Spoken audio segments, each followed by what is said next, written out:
Let's see here. Well, it hasn't quite opened, but it is sure about to. That's terrifying. We have so many supers to still build and put on. That's going to be tough. This is really our last major honey flow of the year, and it's very strong. They can definitely draw out a deep box foundation. They can plug it out with honey, and they can really build up hives. It's a powerful honey flow for us. But I'm afraid we're probably going to end up missing some of it. There's nothing I can do about it. There are some smaller buds. Like these are going to take a little longer to bloom. No, we'll just do what we can do. Oh, that stuff is so close to about to pop.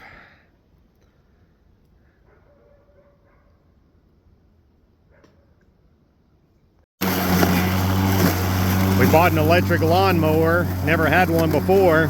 It doesn't seem to bother the bees as badly as the gas-powered ones. It's definitely quieter. And it's really light. You can about lift it up with one hand, so it's easy to get in and out of the truck. This yard is an absolute mess. These are some hive and a halves and some double deeps that came back from California. We just moved them over here real fast. I had not gone through them yet, and they have swarmed multiple times, it appears. Everything that does not have a third story on it is either queenless, it's got a virgin, a lot of them are drone layers. This is a really good honey production yard. That's all tallow out there, and there's a huge pond back there too. It does great for tallow for us, and there's a huge field, commercial farm field just right next door to this property that always produces a lot of mustard. So these hives generally do really good for California too. However, there's one downside to this yard, is that for 3 years in a row now, we've only got about a 50% mating rate on the queens. So all of these were queen right anyways when we sent them to California, but I think when they swarmed, they tried to requeen themselves, and we got about 50% mating rate. Everything that's still a two-story colony is just, you know, we lost the queen in. And some of them look fantastic, but and some of them are just starting to lay. There's like, this one had like a few eggs, but I don't know if it's going to be a drone layer or if it's going to be queen right yet. So everything that doesn't have a third super, we gave it one frame of open brood, one frame of cat brood with the bees on it. We obviously couldn't take the time to find every drone layer and kill her. So we're hoping with those fresh bees from a foreign colony and the option to raise their own queen, the hive will turn on the drone layer. Sometimes that works and sometimes it doesn't, but it's really the only option we had, because we would have been out here for another day trying to find and smash all those queens. And there were just way too many to stack and let them fight it out. So I'm going to have to come back and add queen cells to all of these hives that are queenless. And that's going to eat a lot of cells too. I would love to come back with mated queens, but we've just sold out of queens for like the next couple of weeks. That's the downside of selling all your queen stock, because then you hit a yard like this where I need 40 queens or whatever. I don't have them. So I have to hope the cells will take. And of course, if we're only getting 50% mating rate, all of these that we're going to try to requeen, only half of them more than likely will be successful. I don't know why mating is so bad. It's just my wild guess is that there's a lot of dragonflies in the area. And I say that because there's a massive pond back there, and dragonflies are usually, hanging around bodies of water. We had another yard that was like this too, several years in a row, always 50% mating rate on the cells. And, generally I expect between a 70-80% mating rate on a really good batch. I expect 90. 50 is terrible. And being consistently 50 for 3 years in a row, it was the same with the other yard I culled out. I just gave it up this year. It was so bad. But at least this yard, I can make a ton of honey for the hives that do queen. And that's why we moved in these queen right colonies from California, and I didn't bring in fresh splits, because I learned my lesson from the last 2 years. But because it took so long to come back here and super them, they basically were like dropping cells in them again. We still had to fight that mating issue. So really frustrating, but the hives that do survive are going to be great. But this yard, we're going to lose some hives in, I'm sure, and I'm just going to have to come back, try to fix them again. It is what it is. That's the problem with taking so long to get all these honey supers. New boxes are coming together real nice. These things should last a long time. They bowed a little bit out, you can kind of see from the pressure treating, but not too bad, not really. Got a lot to do. But it looks like got a bunch done today. We hired someone just to build them during the day, and we'll build some in the evening. And I told him, I was like, I hope we can get at least 50 boxes a day. That way I could pretty much do a bee yard a day, run out in super. Frames are pre-assembled, so all we gotta do is drop the frames in. And yeah, they're looking really nice. One problem we realized, we usually have a laser engraver that engraves our logo, and it didn't really work well with the pressure treatment. Now that was the day we just got them, so it was very wet. We're hoping when the boxes dry out, we can still engrave our logo. May not be able to, but you know, I'd rather have them pressure treated than have our logo on there. And we just don't have time to, didn't have time to laser engrave it first. We decided to try putting the boxes in the old utility trailer, and we can hold exactly 64 deep boxes. Fits pretty nice and snug. Look at that, all brand new pressure treated boxes, brand new frames of foundation. This is what heaven looks like. First yard, they got supered with all of our new boxes and new frames, the entire yard. Yard looks really good. They're already making honey. They're drawing some foundation, old foundation. Everything that was flagged orange, which were 12 colonies, were queenless. We didn't bring any cells with us because it's about 89 degrees and I'm not going to risk melting them again like I did the other week. So I'm just flagging the hives that we're running around queen checking, and I'll just have to spend a day running around all the yards and putting cells in. I can leave the cells in an incubator in the truck with the air conditioner going, and hopefully won't melt them, but not too bad. I mean, at 25%, only 25% of this yard was queenless. We gave them a frame open brood and a frame of cap brood, and really they all look really good. Some of them clearly just nearly swarmed themselves to death. They were packed full of honey, packed full of bee bread. So there's just no room for the queens to lay, which is sad, but the ones that do look good look extremely good. And this yard was very, very good last year. So I'm pumped to see how they do. We're moving out some of the last of these double deeps here at the house. You can see it's still pretty bright. It's just about sundown. It's okay. Some of the bees are still flying, as you can see, but we won't leave just yet. A lot of the bees will cluster back onto the colonies. If not, honestly, they're just going to land over in those hives, which we're going to split those tomorrow night, so we can finally be done with all the farm splits at least. We actually found one yard that also needs to be split that I didn't think would have to be. So we still have a little more to do, but almost finished up with splits, thank goodness.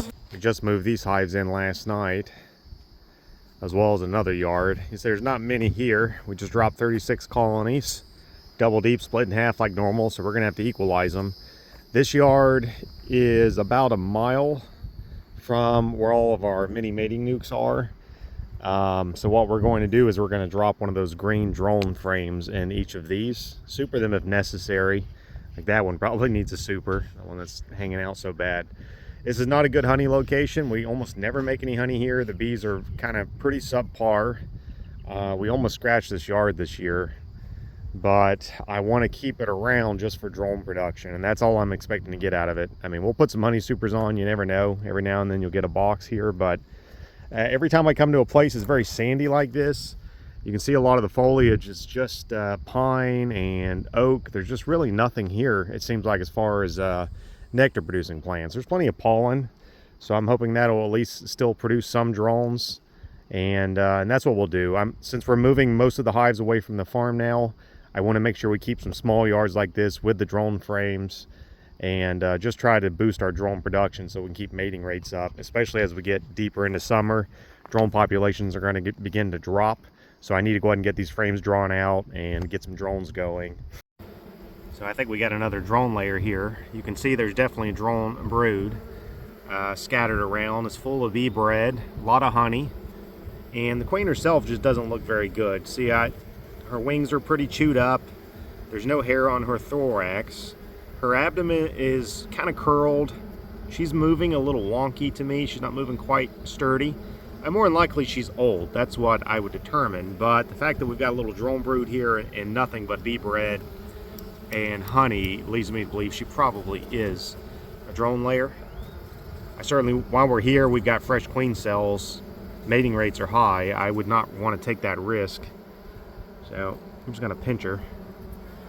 I'd rather be safe than sorry. So this was a cell builder, a corkboard cell builder that we rebuilt, if I'm not mistaken, 4 weeks ago. I just put 2 bars in last week because I didn't think they would do very much. You can see they're still full of bees. They're making honeycomb everywhere. Still got a pretty good take. So that's very interesting. Another thing I've noticed is we rebuilt all the hives except for like these 4 here. These are our little 4-week tests to see if we can go a whole month without rebuilding. All the ones that I rebuilt last week, the grafts have been really bad, and we're just noticing that consistently. Every time we rebuild, the grafts are the worst for that week. So we seem to get a better take by not rebuilding them as often. So that's actually a nice thing to learn. We made these really nice little cut comb boxes. We engraved them with our laser engraver with our logo. And we're going to try to make a little cut comb above the corkboard hives because there's already an excluder there, and they're just getting too packed full of bees and packed full of honey. So I'm hoping that'll draw some of the bees up, and then we can get a little bit of cut comb to sell at the markets here. This is what it looks like when you take a solid 3 weeks to come around and put honey supers on a good honey yard. These poor singles are just completely plugged out. There's swarm cells all over the place. I'm going to super what I can, and I'm splitting some of these really strong ones like this to rebuild the few dead outs I'm finding. And hopefully we don't lose too many of them. But if we don't lose them, I'm pretty sure they're going to draw out this new foundation pretty quick. Honestly, they were pretty good. There were maybe 3 or 4 that had failed. I was able to rebuild. Comb got a little bit of beetle damage, but not too bad. You can see a pile there. Old beetle debris. I just scraped all that off. Most of the comb was salvageable, which is good. This yard is going to be very good. This is a yard we got last year, but we didn't bring any hives in until it was like August, and they were small nukes. They were in bad shape. They still built up, and a good portion of the yard went to California. So I'm excited to see how good this yard does now that we've got some spring colonies in here. And you see they got the new boxes, they've got new foundation. You saw how honeybound they were all like that, just slam full of honey, new wax. Only a handful were really even queenless, and the rest of the hives were more than strong enough. So this yard's still operating at 100%, which is fantastic. I'm really excited to see what they do, and hopefully we'll be in time to catch all that tallow or whatever's blooming here, because they are clearly making honey. All right, this yard has been queen checked, supered, fixed, new cells in for the queenless ones. I changed out all the rotted boxes. They're pretty much ready to rock and roll. This is the yard. I filmed it, I don't know, 3 weeks ago, I think, that the cells were hatching. So we used almost 100% virgin queens were dropped into this yard. So only 8 out of those 48 are queenless. So pretty high success rate, I would say. I usually don't like using virgin queens, and they were freshly hatched. I mean, they were literally popping. But it came out really good. And even the ones that failed, that didn't hatch or didn't accept the virgin or whatever, they raised their own cells. I saw virgins running around here. So the yard came out really nice. And I noticed on something else I noticed, this is the 3rd yard I did today like this. I queen checked and supered and fixed 150 hives today. And you know what? I did not light my smoker, not even once, which is not something I ever do. I just didn't even think about it. I was too lazy to do it in the morning, and I never needed to light it because normally I won't light it. I get stung, and then I go, okay, I'm going to light it. So I know we're on a really strong nectar flow. In fact, the only hives that even remotely cared that I was even there turned out to be drone laying colonies. So it was actually a nice little way for me to easily queen check something. If they started stinging me, I'm like, yeah, you got a problem. So that's amazing. So I'm glad to have the supers on. Still have a lot of supers to build, still more to put on. We're pushing as hard as we can to get these ready. But yeah, definitely we're on a nectar flow, and I'm just going to try to keep pushing and get more. I hope we get some honey. I hope we get these new supers drawn out. That's a lot of potential honey there. But these hives are looking fantastic. All the hive yards today have been pretty good, and I hope the next ones are too.